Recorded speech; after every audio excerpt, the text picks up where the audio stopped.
थोडीशी खटल्याची पार्श्वभूमी जाणून घेऊया. केरळ सरकारने जमीन सुधारणा कायदा केला होता. त्या कायद्यामुळे एका मठाची जमीन सरकारकडे जाणार होती. त्या मठाचे प्रमुख स्वामी केशवानंद भारती यांनी सर्वोच्च न्यायालयात याचिका दाखल केली. त्यांनी सांगितले की सरकार त्यांच्या मूलभूत अधिकारावर गदा आणत आहे. त्यावेळी मोठा प्रश्न असा होता की संसदेला संविधानात अमर्याद बदल करण्याचा अधिकार आहे का? म्हणजे संसदेला हवे तर मूलभूत अधिकारही पूर्णपणे काढून टाकता येतील का? जाणून घेऊया खटल्याचा निर्णय. सर्वोच्च न्यायालयाच्या 13 न्यायाधीशांच्या खंडपीठाने हा खटला ऐकला. हा भारतातील सर्वात मोठा घटनापीठ खटला ठरला होता.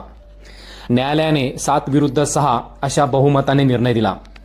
निर्णयामध्ये सांगितले की संसदेला संविधान दुरुस्ती करण्याचा अधिकार आहे, पण संसद संविधानाची मूलभूत रचना बदलू शकत नाही. बेसिक स्ट्रक्चर म्हणजे काय ते आपण समजून घेऊया. संविधानातील काही गोष्टी या कायमस्वरूपी आणि अत्यंत महत्त्वाच्या आहेत. त्या कधीही नष्ट करता येत नाहीत.